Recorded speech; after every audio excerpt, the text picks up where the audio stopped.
Ada yang ingat tidak minggu lalu kita belajar tentang materi apa? Ada Ibu. Apa Suci? Flora dan fauna kemarin Bu. Coba jelaskan ulang, flora itu apa, fauna itu apa? Flora itu Bu tumbuhan, kalau fauna hewan. Iya benar. Sebentar ya. Nah, karena kita minggu lalu sudah belajar tentang flora fauna, jadi minggu ini, hari ini kita belajar tentang mitigasi bencana. Tanggal berapa hari ini, Nak? 12 Bu. Tanggal 12 bulan November ya? 2020.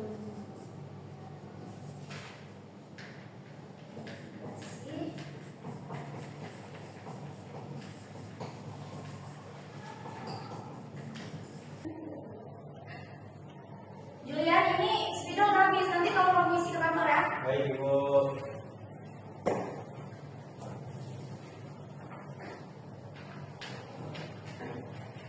Nah, anak-anak, ada yang tahu nggak mitigasi bencana itu apa? Sebelum Ibu jelaskan nih, coba sebutkan sebelum Ibu tunjuk. Siapa? Ayo. Nggak tahu Bu. Nggak tahu Bu. Tahu, Apa yang Bu. mitigasi Ini, Bu? Bu. Jadi bencana itu mempunyai 3 aspek. Yang pertama ada siapa yang tahu? Memakan korban Bu. Yang memakan korban jiwa, merugikan serta merusak. Jadi ketika terjadi bencana, misal ketika terjadinya, jadi setelah mitigasi yaitu ada bencana. Ada yang tahu aspek-aspek kebencanaan? Dapat memakan korban jiwa. Ia dapat memakan korban jiwa, lalu Merugikan serta merusak. Nah, ketika di suatu daerah terjadinya banjir, tetapi dia tidak bersifat memakan korban jiwa, tidak merugikan serta merusak. Nah, itu belum bisa dikatakan dengan bencana ya anak-anak Ibu. Iya Bu. Nah, ini ada suatu kisah nih di desa Ibu. Sekitar beberapa bulan yang lalu terjadilah banjir. Banjir tersebut terjadi karena tanggul, ini kan di sungai nih. Jadi tanggul kan di sini kan, ini perumahan. Ini rame nih, ruko-ruko, orang jualan. Ini memang di pasar-pasar ya. Ini jalan ya, ini sungainya. Jadi mengapa bisa terjadinya banjir? Karena air sungai yang ada di hulu naik. Jadi kan akibatnya tuh penuh nih di hilir kita. Di hilir kita ini penuh. Jadi kan tanggul yang di sini dia tidak dapat menopang lagi dan tidak tertahan oleh air yang sudah berada di sungai tadi. Jadi terjadilah tanggul bocor. Maka kan tanggul bocornya di sini nih.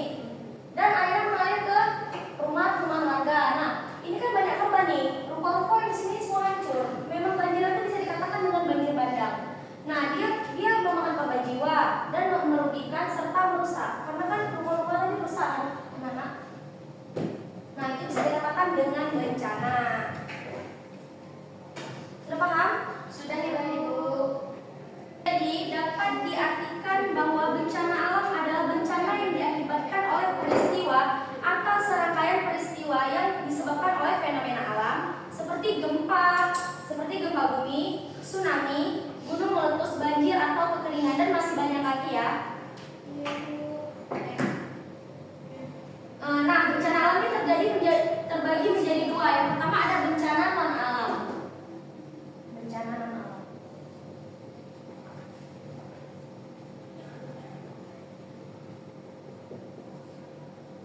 Ada yang tahu tidak apa itu bencana non alam? Contohnya? Tahu. Iya benar Aziza. Jadi kan beberapa tahun yang lalu, 5 tahun yang lalu ya, 2019 itu terjadinya COVID. Nah, itu bisa dikatakan dengan bencana non alam ya. Lalu ada bencana sosial. Bencana sosial. Nah, bencana sosial ini diakibatkan oleh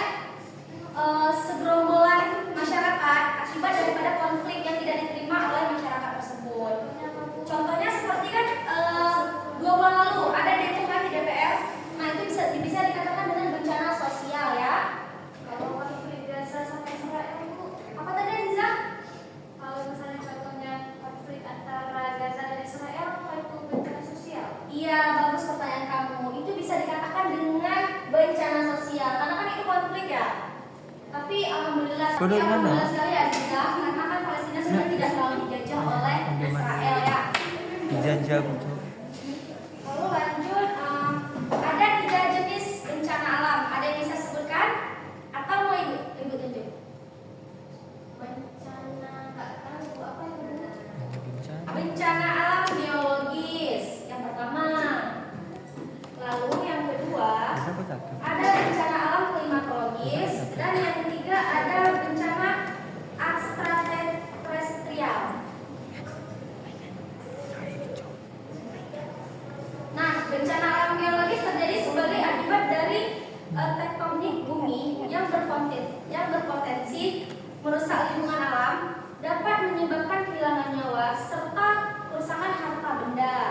Nah, contohnya itu gempa bumi. Kalian pernah merasakan gempa bumi kan? Pernah. Tetapi semasa ibu hidup ya, ibu pernah merasakan gempa bumi yang sangat dahsyat itu di tahun 2004. Itu kan mau terjadi tsunami di Banda Aceh. Nah itu di masa itu ibu merasakan gempa yang sangat dahsyat. Lalu itu di tanggal 3 November. Nah itu udah terjadi gempa. Dia masih gempa biasa, cuman ketika di tanggal 26 Desember ya. Nah itu di tanggal 26 Desember terjadinya tsunami. Pertama kan sebelum terjadi tsunami itu terjadi gempa dulu ya. Gempa dulu. Nah itu ibu merasakan sangat dahsyat gempa, guncangannya itu sangat kayak memang bangunan-bangunan itu banyak yang runtuh. Terus sangat merugikan, banyak korban jiwa. Agak lain. Tapi alhamdulillahnya di masa itu ibu masih sehat walafiat sampai sekarang.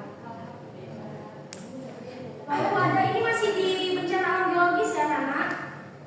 Lalu ada tanah longsor. Nah, tapi tanah longsor itu bisa dikatakan dengan bencana atau tidak? Karena kan ada tanah longsor yang tidak merugikan ya. Nah, ketika terjadi tanah longsor di suatu lahan yang tidak berpenghuni, maksudnya tidak ada yang berpenghuni, tidak ada yang mempunyai. Dan itu nggak longsor itu nggak di jalan, tapi di lahan tidak berpenghuni. Nah, itu bisa dikatakan bukan bencana. Ini tadi, ketiga ini yang bisa dikatakan bencana. Catat ya, jangan lupa catat, sangat penting nih. Kalau kalian nggak tahu ini, nggak tahu juga ini bencana. Nanti jangan banjir biasa kalian bilang itu bencana itu bukan.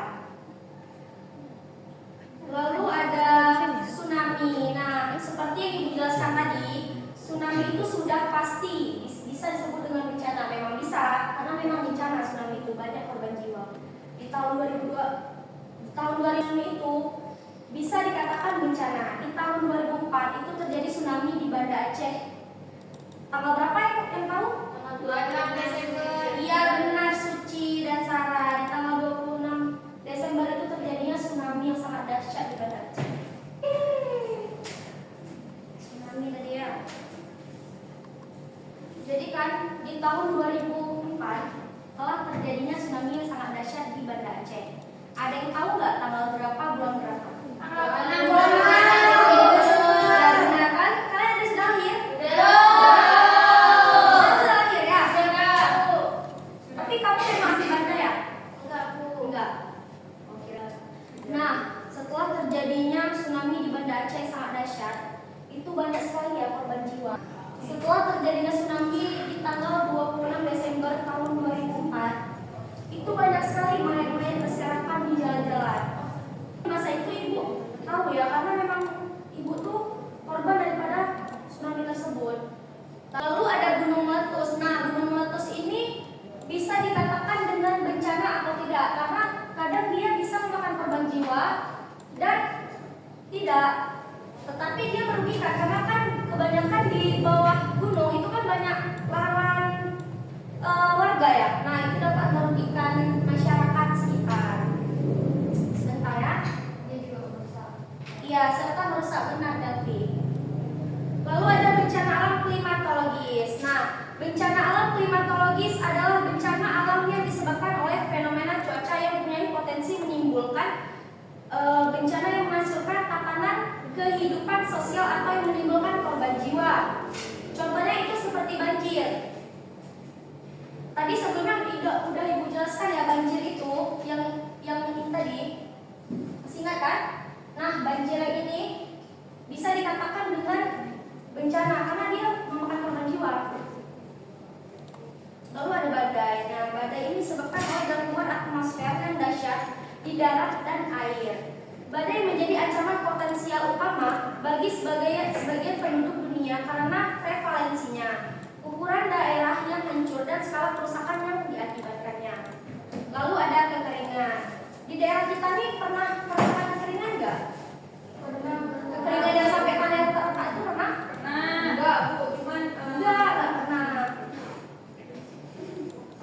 Jadi kekeringan ini disebabkan oleh penurunan curah hujan alami selama periode waktu yang lama. Kekeringan dapat dikelompokkan berdasarkan karakteristik dan dampak yang dapat ditimbulkan. Lalu ada kebakaran hutan. Coba Delvi kasih salah satu contoh kebakaran hutan yang terjadi di akhir pekan ini. Ada? Berita-berita di luar negeri juga boleh. ini Bu, kebakaran hutan yang terjadi akibat penebangan untuk membangun IKN, Bu. Oh ya benar Delvi. Kasih plus dulu ke Delvi. Lalu yang terakhir ada bencana alam ekstraterestrial. Nah, bencana alam ini adalah bencana alam yang disebabkan oleh gaya atau energi dari luar bumi. Bencana alam ini terjadi ketika asteroid, meteoroid, dan komet melintas di dekat bumi memasuki atmosfer bumi dan menghantam bumi. Oleh perubahan kondisi antar planet dan mempengaruhi dan komet melintas di dekat bumi memasuki atmosfer bumi dan menghantam bumi. Oleh perubahan kondisi antar planet dan mempengaruhi magnet atmosfer bumi, ionosfer dan termosfer. Lalu skema rencana penanggulangan bencana. Nah, perencanaan penanggulangan bencana disusun berdasarkan hasil analisis resiko bencana dan upaya penanggulangannya. Setiap rencana dalam perencanaan ini merupakan program atau kegiatan yang terkait dengan pencegahan, mitigasi serta kesiapsiagaan.